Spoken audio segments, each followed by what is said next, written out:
This is an interview on the 28th of August 2005 with John Charles McElholum, who I will call Mac, VX103128, V48009, a private in the 39th Battalion, E Company, 20 Platoon. First of all, John, how did you come to join the Army?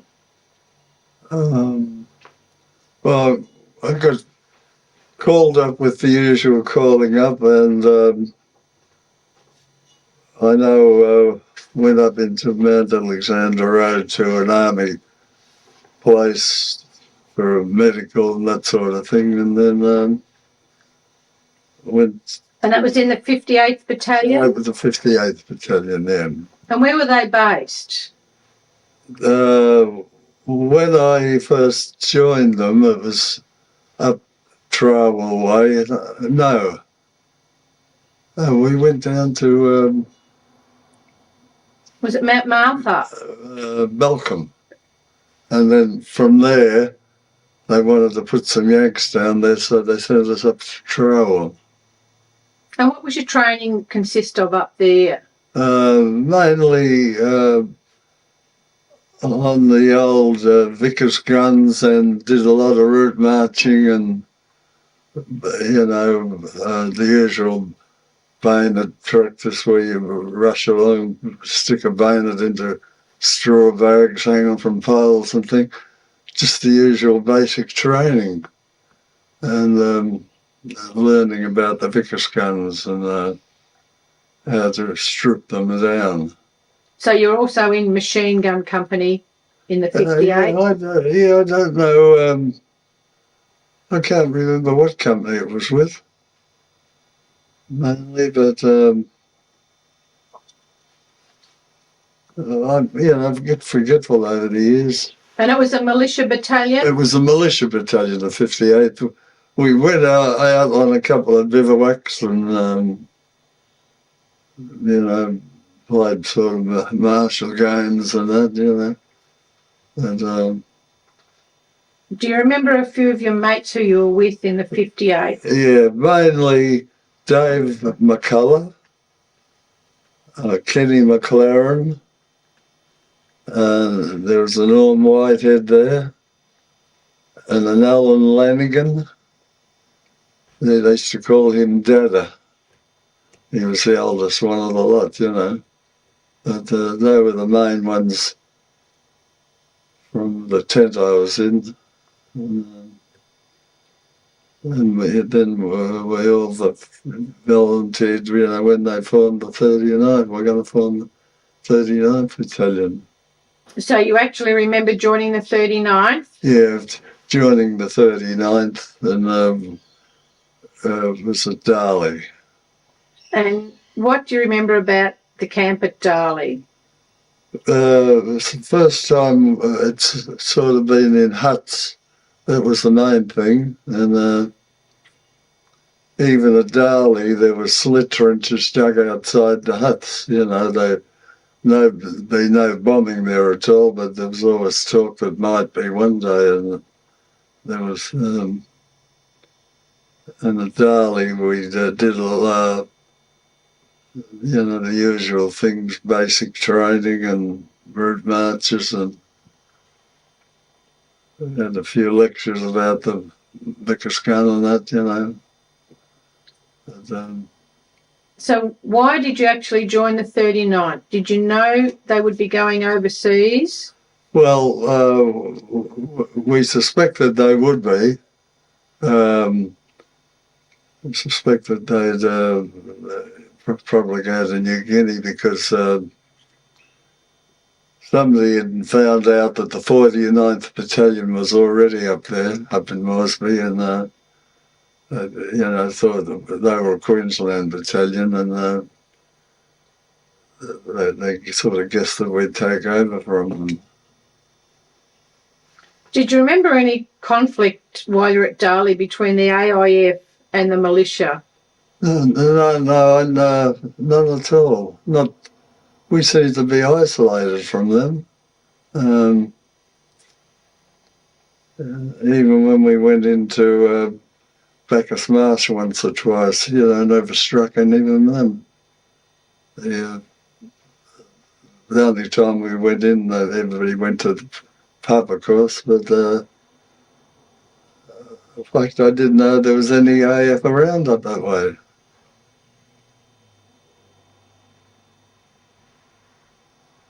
Do you remember having a street parade in Melbourne? Yeah, I remember that. I remember we come down to Melbourne and had the street parade. Remember, crowds along the side of the road doing a little bit of cheering, but that came out of the blue. I didn't think that was going to happen, actually. How did you feel at the time about fighting for your country and going overseas? Oh, it was just like a great adventure. For me at the time, I'd had a pretty secluded life. I hadn't travelled much or anything, and I think everybody would sort of look forward to it. How old were you at the time? I'd be 20. I think I was at Darley just before we left. I think I had my 21st birthday. At Darley? Darley, yeah. Did you have a celebration? No, not really. And I never had any celebration, no. The battalion was then moved up to Sydney on the train. Do you remember the journey? Not particularly. It was just the usual train journey. I know we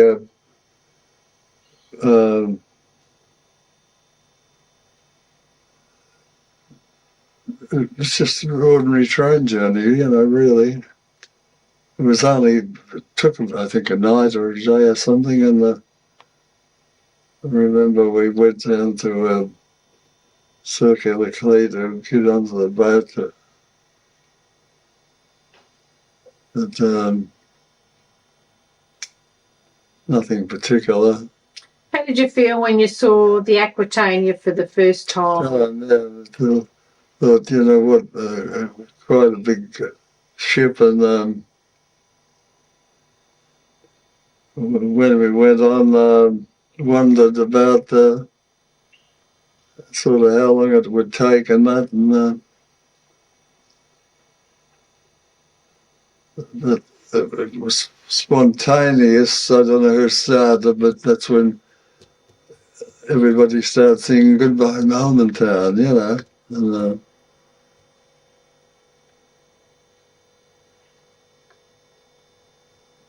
after the ship sailed, do you remember much about what you did during the day on the trip to New Guinea? Yeah, I know we went up on deck and did a little bit of about lectures about the Vickers guns, and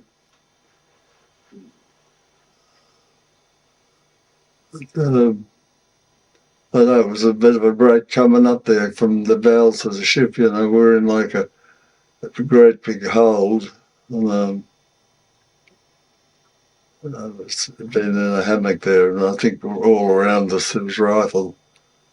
The ship would have been pretty loaded, and thousands, probably 4,000 or 5,000 troops. It would have been a lot. There were a lot on it because I didn't actually see him, but one of my other brothers was in the ordnance and he was on it. And so there was that. Besides us, there were other groups,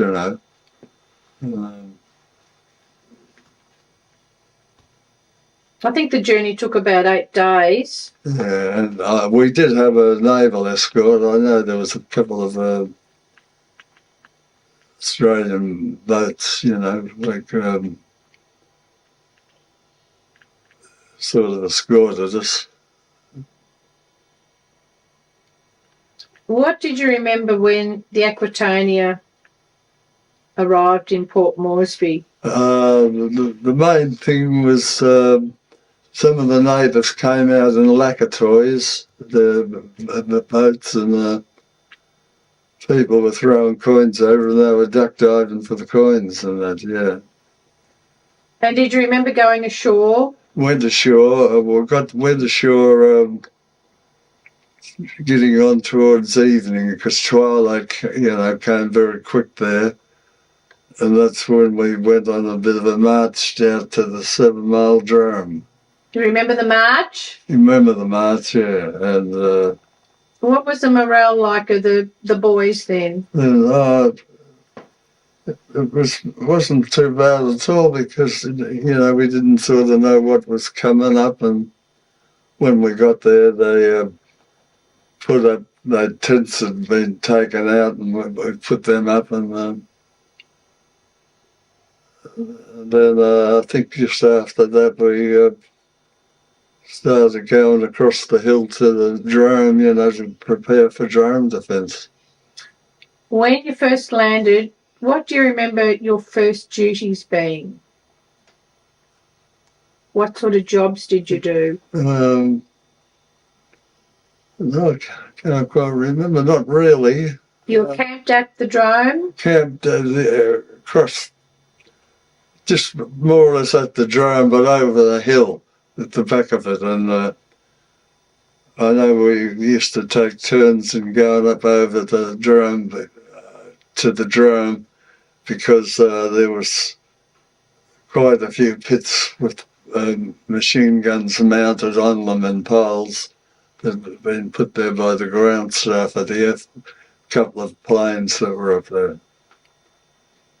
How do you remember your camp being set up? Were you in a tent?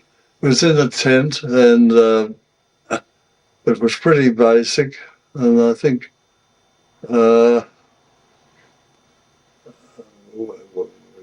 we're only there a day or so, and we're issued with a mosquito net for the, put up over you where you slept in the tent. Did you sleep on the ground? On the ground, yeah. And the mozzies would have driven you crazy the first few days. So, yeah, the first few days. But, do you remember unloading ships? we used to take it in turns, different companies and platoons would go in and were unloading stores. Some of them was unloading. I know there was a lot of tins of preserved fruit, tin butter. Sometimes there was petrol unloaded, in 44-gallon drums. Plenty of bully beef unloaded, of course, But, what was your cookhouse like? Do you remember who your cook was? I don't remember that at all, no. And what was the food like? It was pretty basic. I got I'm not sure, but I got a feeling they might have brought from some point boxes with some food in them, packed in hay and that to keep them warm. But it was, I think most of it was like a stew made with bully beef stew, and a few mashed potatoes. But I think that came to us from some central point. But mostly it was tin jam, tin butter, and plenty of army biscuits, of course, and you could get as much bully beef as you wanted. But, do you remember having any extra training, rifle shooting or anything like that? One time we went out and I don't actually remember actually throwing them, but some crowd were throwing grenades down in the gully, and we were up the top watching and listening in that, listening to the fragments coming up and that, But I don't think I actually threw any grenades there. But, besides, the main task was going to the boats, unloading them and that, and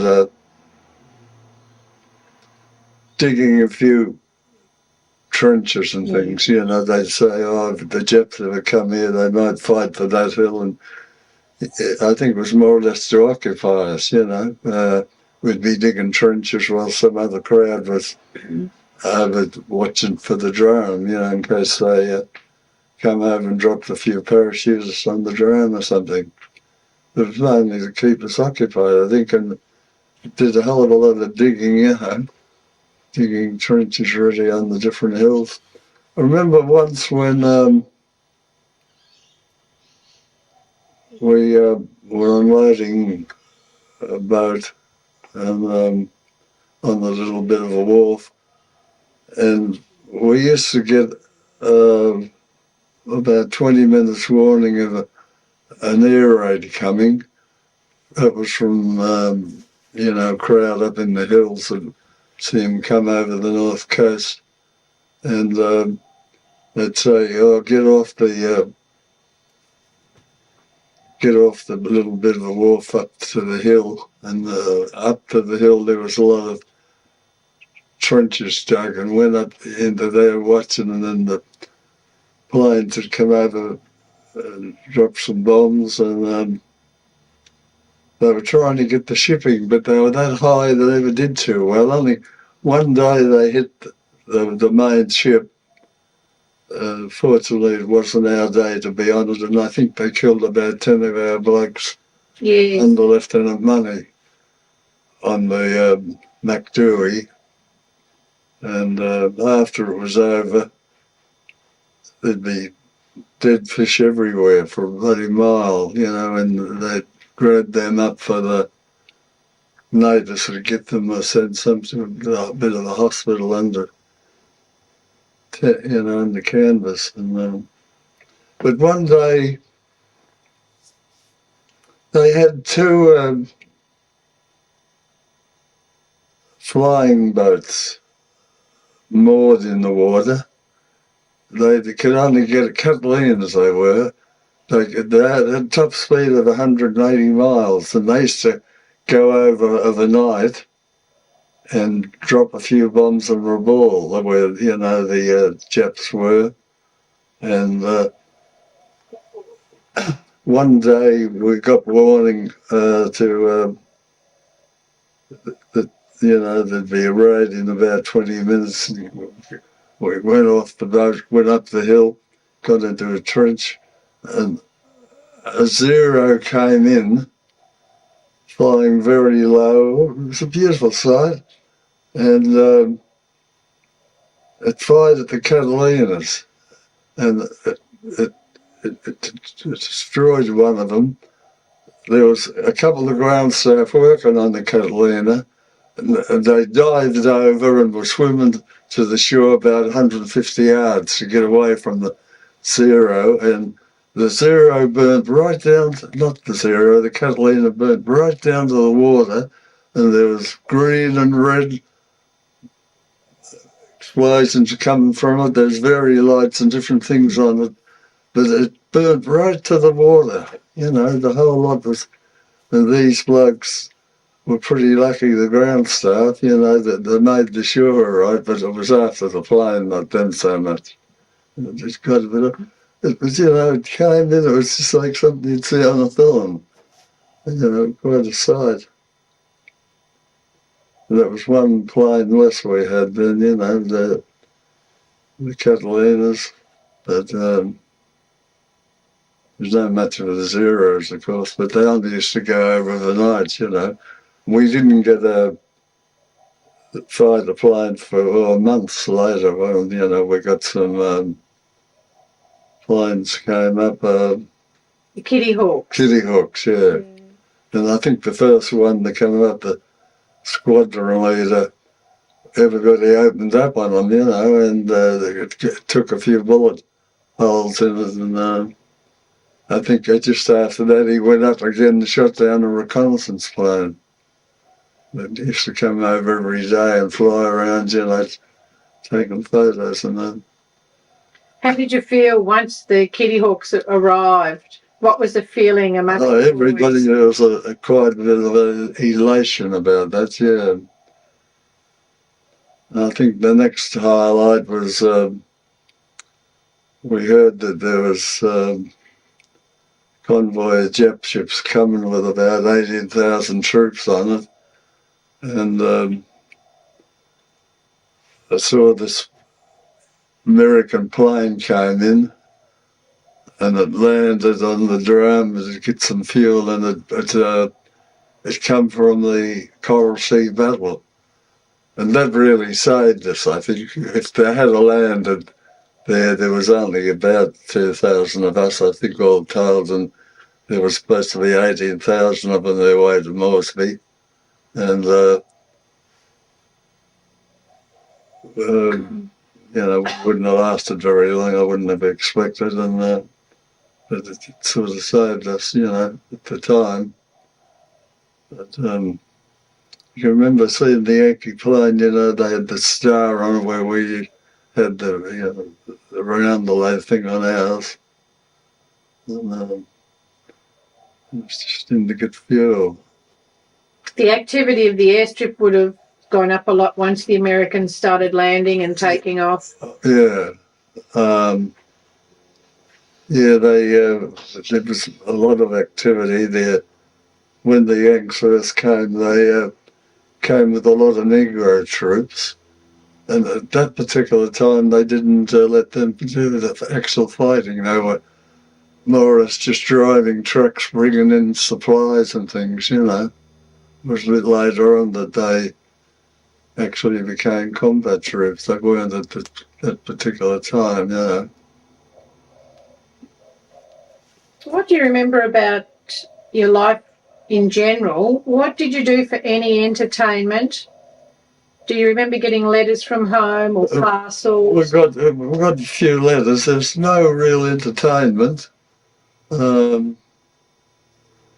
We'd get letters from home, and you know, a few people would get parcels and that, you know, with cake in them or something, and you get plenty of socks and things set up, you know, khaki socks. But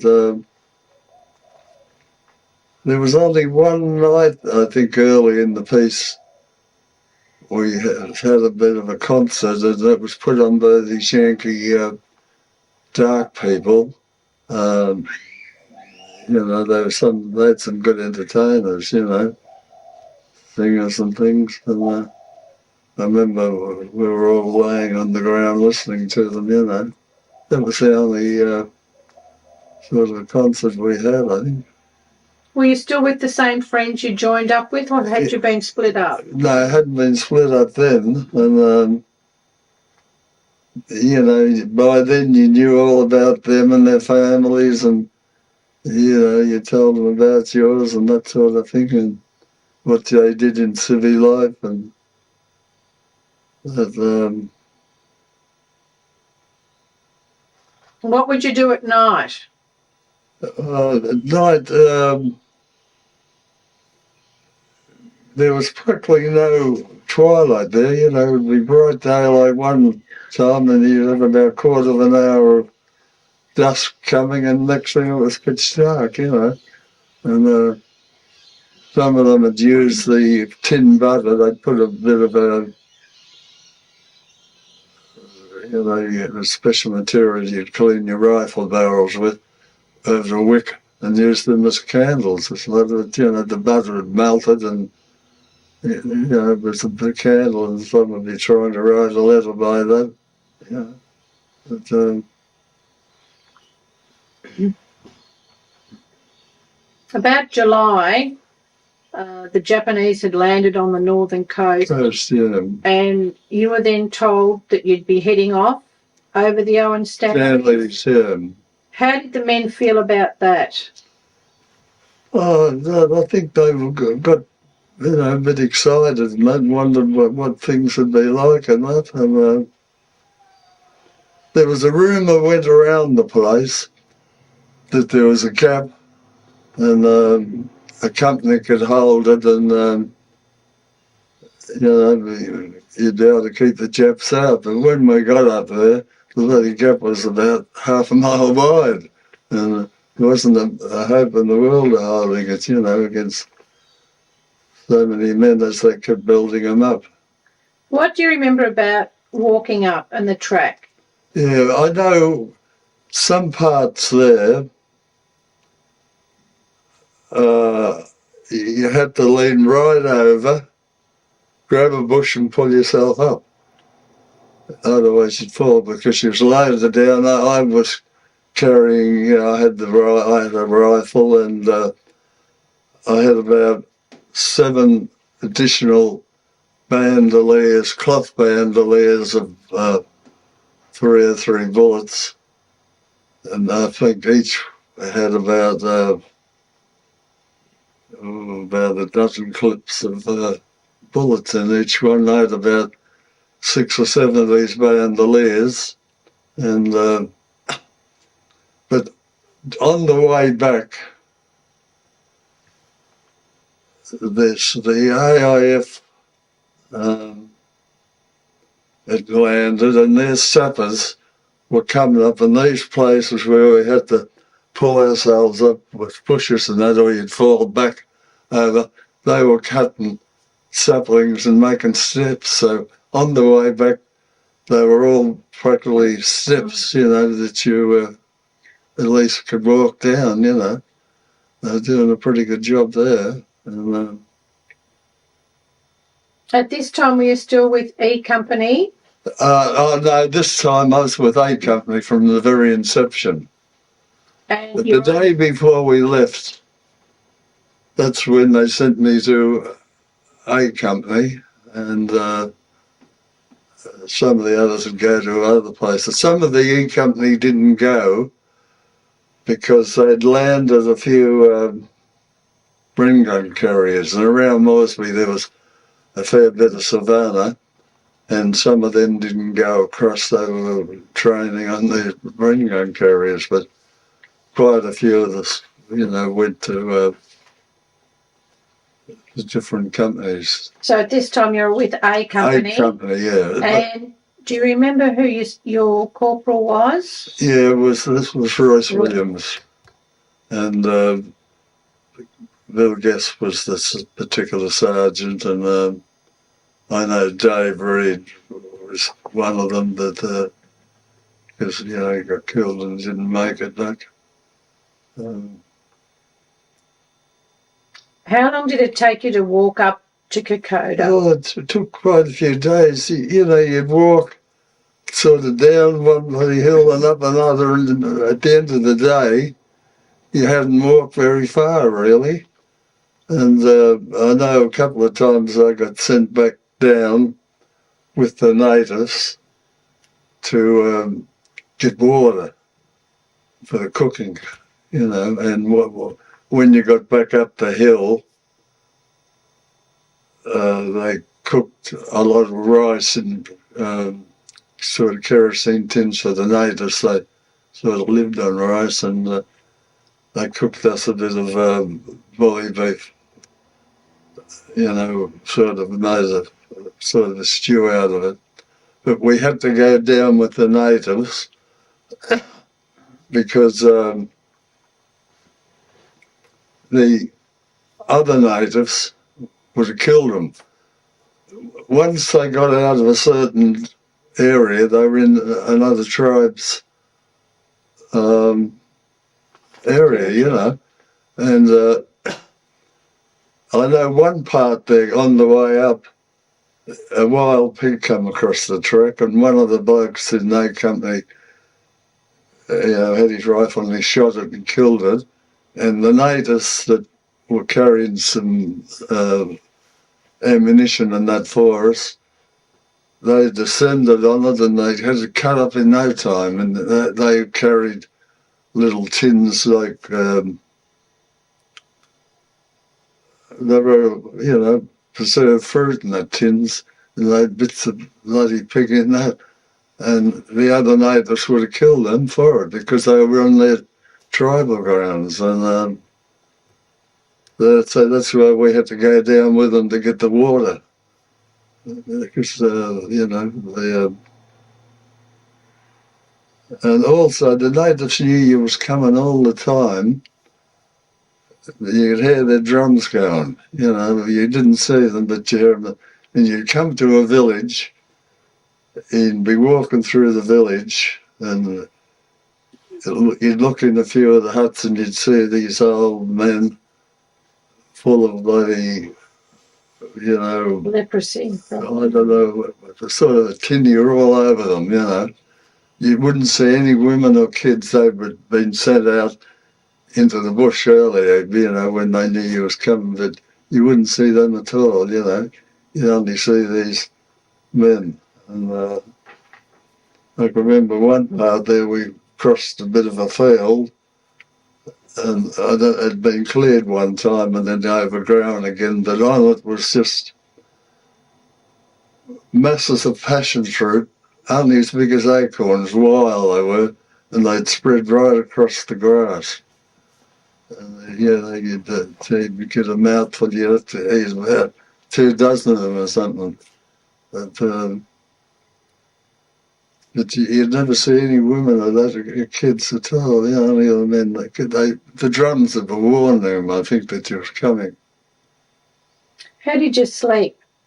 I used to just sleep on the bloody grounds, and I used to generally lean up against a tree. And did it rain much? Oh, it rained every night. The clouds had come through, and like clockwork, it just bloody rained, You'd bend your head bloody down and pray for morning, and then, fortunately, in the morning, to get steamy and that, and your clothes would dry on you.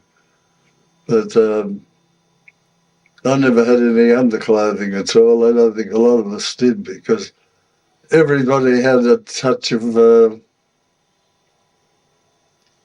dysentery.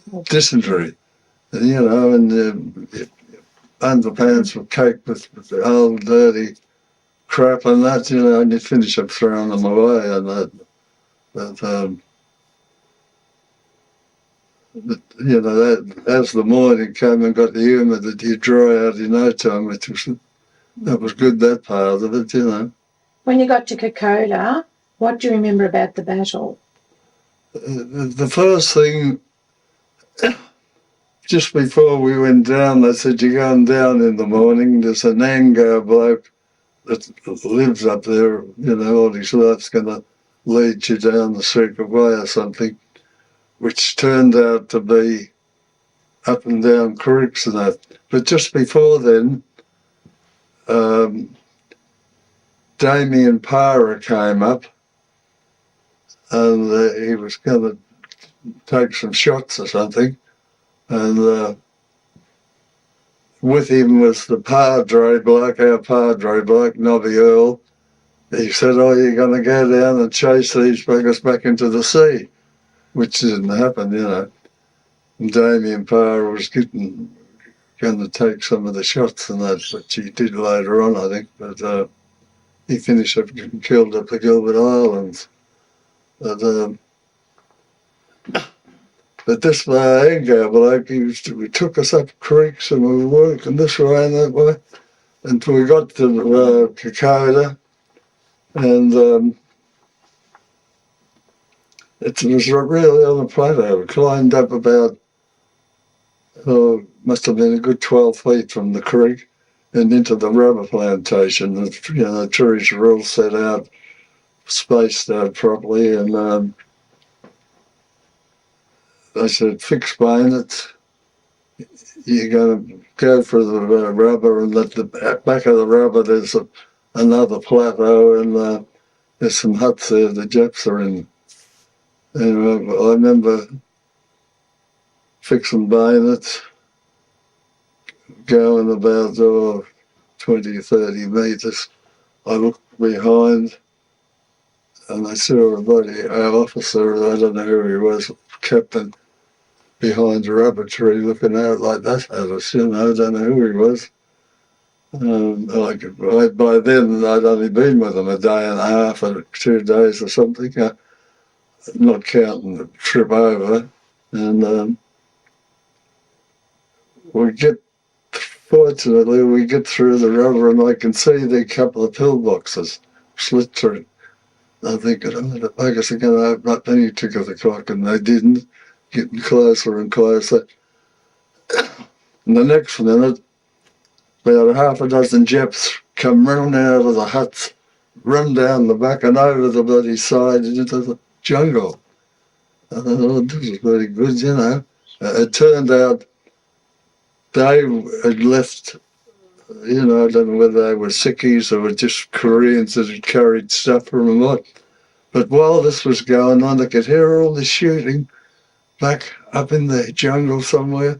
And it turned out that as we were going down, they were going up to attack our people. And we were there, I suppose only about a bloody hour.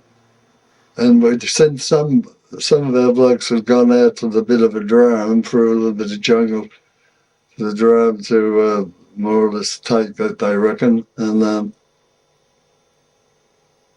all of a sudden I hear a scream out, they're coming through the rubber. And there was quite a few slit trenches around and they jumped in them. I never had a bloody trench.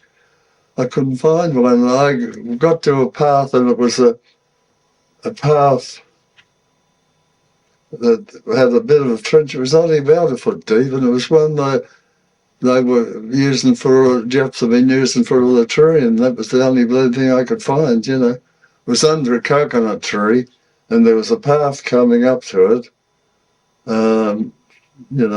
from below the plateau. And the Japs were opening up, and our blokes that were taking over the pillboxes were opening up with their, by then they had Brennans, and they did away with the Lewis guns, which are quite a good little gun. And air cooled, and the Japs, not that it matters, but our bullets had cordite in them. Japs had what they had called neonite. And ours was supposed to, I'm not guessing here, but just say they were supposed to go 1,000 feet a second. The Japs would go 1,200, but never made any difference. But as they were shooting, and they never had the range properly, as they were going through the rubber trees, you could hear, bang, bang like crackers. It was the bullet, their jet bullets going off, At any rate, I remember quieting down a bit at night, and I was out. There was a coconut tree. They'd only planted a few coconut trees, and by then I dug myself with a bayonet a little bit of a slit trench. It wasn't deep enough really, but at least I could put my head into it.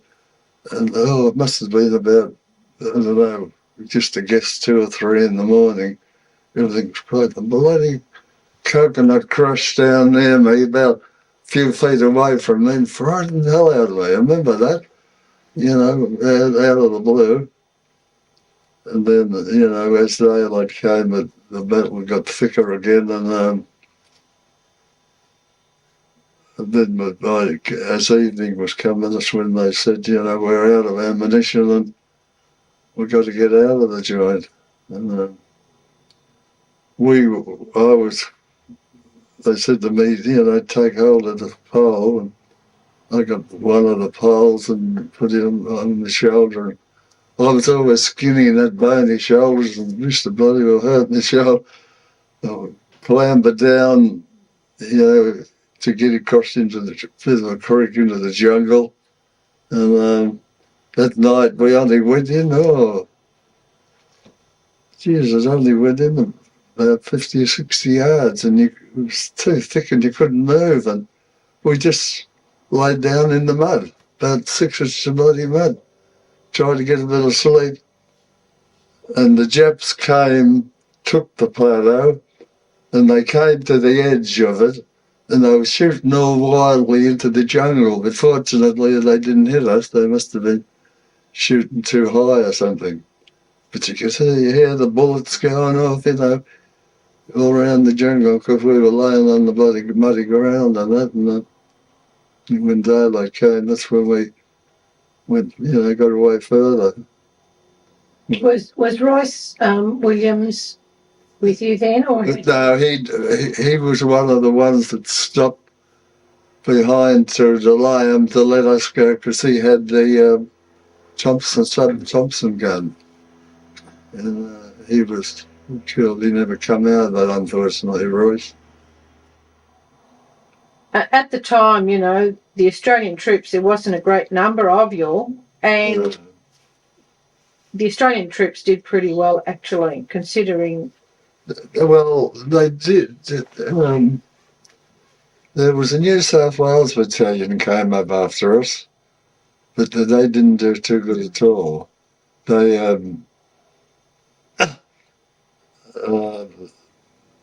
were sent up after us, but quite a few of them ran, and the army were treating them like that, using them for carriers, making them like bloody slaves, carrying, because they didn't do too good at all. It would have been a hard thing, though. A lot of the 39th were also very young. Oh, very young, yeah. Some of them were a lot younger than I was, And, yeah, a lot of them were very young. And I know when I was told to go back, I'd met up with Dave White, not Dave, Norm Whitehead, and he had this bayonet round in the lung. You went from sort of village to village. We come to this village and they said, you got to be out before daylight in the morning, because there's a biscuit bomber coming over going to drop some supplies, which it came over, and it had no door on it. And there was a bloke, he was sort of hanging on each side, tied up somehow, and he's kicking out these tins of biscuits. They were about, I suppose they were about 2 foot, like a big square. And it was sort of aluminium stuff. And, it looked like they'd land anywhere, and the natives would go down and get them and bring them to a central point, with a couple of blokes looking after these villages. And but one part there, the plane was coming that low. It was the undercarriage was actually. You told us that there wouldn't be. It was touching the top of the pine trees. You see the pine trees, and that low. God, they did a fabulous job. And then just a little bit further, I wasn't making very good time with Dave, because he's Norm White at least. And you'd also been wounded in the arm. Yeah. And you're walking back to Port Moresby. I was with him, and he was walking back too. And he'd been bayoneted in the lung, and you were helping him walk back. Yeah, and we came to a spot, I don't know though, there were 3 RAF blokes. One bloke was shot in the toe, he had no boot on. And the other 2 were helping him. And they weren't making too good a time at all. And the bloke that was shot in the toe, it was just hopping on one leg, and the others were holding his arm, and he said, "Oh, I can't go on any further." He said, "You go, I'm holding you up." And another bloke, an AF bloke, had come through, and he said, "The Japs are on the way through. The retreat started. They're on the way through." So what happened, he got off the track, this one shot in the toe, and he sort of slipped down and he's behind about 8 feet, and he got into this great big bush, and they threw down a bully beef tin. That was the last I ever heard of him. He wouldn't have made it. And then the other two, they didn't seem to be, I don't know what was wrong with them. They didn't seem wounded or anything. And they were walking, but he'd been holding them up, And so I often used to think, what become the Japs would get him, or he'd just perish in the bush. He couldn't walk. Just with this shot in the foot. You ended up going back to hospital.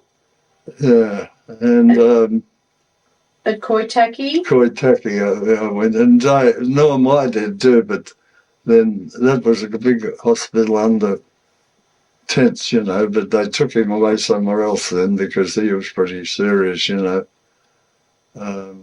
And you rejoined the 39th and then were sent to Gona and Gona West? That was a few months later. Did you fly in? That time we fly into Papua, yeah. And what do you remember about when you first came in contact with the Japanese again? What was it like over there?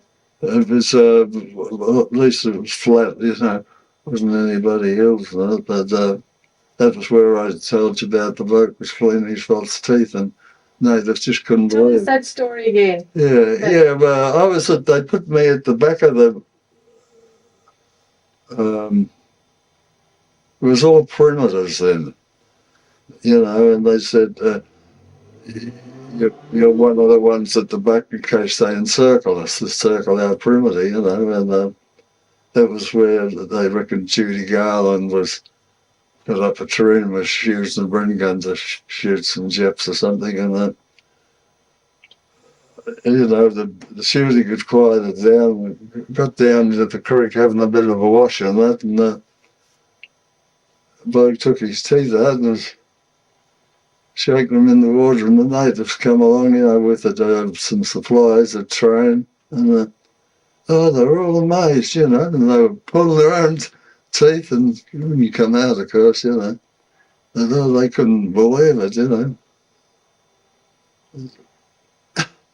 How long were you there at Gona and Gona West? Was it it'd be Gona West only about 4 or 5 days, and then the ones, they fixed that up, taken that up, and they said, "No, we're going up to Gona where the beach is, where the ones they're having all the trouble with." And I remember we had to walk quite a way there, and the bloody track was all full of, water and mud, and the roots would go across, and you catch your toe in them, and you do a bit of bloody cursing and that, and then when we got to the Gona, that's where that's where the snipers were hanging from the trees. And tell us about that. Yeah, it amazed me. This kunai grass was about 7 foot high, like a big field, a couple of 100 yards of it wide, and about 300 or 400 yards of that same deep. And then there was the beach with the coconut trees, the bit of black sand. It wasn't yellow sand or anything. But this tree at the side, there wasn't a leaf on it. They'd been shot away, and these 3 sniper hanging down from all real leather strips, hanging different. One bloke was sort of upside down, very sweet, and the 2 others, and they'd did a lot of damage evidently, and they got killed in the finish. The chaps, they were brave, you know. They fought right to the finish. They wouldn't let him surrender, and they must have taken weeks to really take this Gona beach. We came along for about the last fortnight of it, but there'd been a couple of other battalions and companies put a fortnight or so in trying to get it and taken too many casualties, and they'd take them out for a bit of a spell and put another lot in, and then we took over for about the last fortnight. And that's when they said to me, this Mortar team of ours, you're going with them, you know, you've been before these they weren't in the Iron Stanley campaign, and you can tell them what to do. And I said, well, all you can tell them is to keep the damn head down a bit. And what was your main job when you're in the mortars? It was mainly pressing the thing a little bit, not right down, and then just passing it to the bloke who dropped the bomb down the mortar, you know. What happened on the end of the mortars, the plastic things were full of explosives, and they could take some out or put more in to get more height, you know, and he'd go away early in the morning, crawl away and see the captain or whoever was in charge of that particular company, and, you know, get his instructions of what they wanted him to shoot at with the mortars, you know, how far they wanted him to carry and that and that. But, yeah, I know. I remember him abusing them when, you know, the bomb stuck in the thing. He said, I don't blame Mackie. He said, he doesn't know, but he said, you buggers have been doing this in training for months and months and months, you know. Anyway, they just emptied it slowly, and his bloke took it back and put it in a trench, and they were going to throw a bit of dirt on it. That's probably still there buried, you know. What was the mateship like between the fellas then? It was good. It would have been so much better for me if I had been on my own, but I was sort of one out, you know. They could be talking about their families and that, and, you know, because you'd been shifted around? Shifted around, you know, nobody knew me, or, you know, you took time with everything, you know, to get the... And you would have come home on your first leave after that? After Gona, they sent me to Sanananda Road, and I got into this perimeter, and I don't know who they belonged to. They could have been our own 39th Rifle Company, but for some reason, one of the blokes I was with, I was at the back again of the perimeter. He said he was 7th Divisional Cavalry, and in the desert they'd had tanks or bring gun carriers, but up there they just used them as infantry. And I was talking to him, and all of a sudden a shot rang out, and a bullet ricocheted off a tree and hit him there in the temple. And he never spoke, and he took about maybe 3 hours to die, and he just moaned and moaned and moaned and moaned. There was no doctor or anything about, nothing you could do, you know. And he just moaned and moaned. Oh, very awful it was. Terrible. It ricocheted off the tree and hit him in the temple. And I think after quite a few hours, they cut his pockets off and sent them in, you know, to the middle of the perimeter to the officer, and he'd see they got back, have his dog tags on and his photos from his wallet and that, you know. But just before he got hit, coming across the path, I saw some of their own blokes. There was Ray Burmester was the one I could remember. Do you remember hearing about Ray? Ray Burmester. Burmester. Burmester. Yeah. he was a good soldier, but for some And he reason, was in the 39th? but he never went. It was always a bit of a tale. He never ever went to a reunion or mixed with them or anything. But I don't know what his reason was. I know he worked for the gas company. He told me once in the hut of Darley, and he got shot up there. A bullet hit him there, I think it was either him or Tim's. One of them got shot in the cheek. The bullet come out this side of the cheek and broke molars both sides, in his joint. But Ray, when I saw him this particular day, they were carrying, there was 4 of them carrying a ground sheet. I can remember seeing Ray with his rifle slung on one and he had one corner of the ground sheet and they had one of their dead blokes on it, and they were carrying him further around. I don't know where they took him to, whether they took him to our perimeter but a bit further down. But he was a good soldier, Ray. I know he got wounded up there, but I'm not sure whether that was him or Tim's got shot like that. And you would have come back to the Atherton Tablelands? I went to the Atherton Tablelands only when I joined the 2nd Ape. And that's the Atherton Tablelands, that's where the troops were when they got news that the 39th had been disbanded. Yeah. How did you feel about that? Oh, everybody was a bit upset, of course. They said there was a bit of talk went around and they were saying, I don't know if there was any truth in it or not, but they reckon they'd, got quite a few medals for bravery, 39th, and they reckon that wouldn't wash too well with the RAF, At that particular time, 39th had quite a reputation. And where were you when the war ended? When the war ended, I was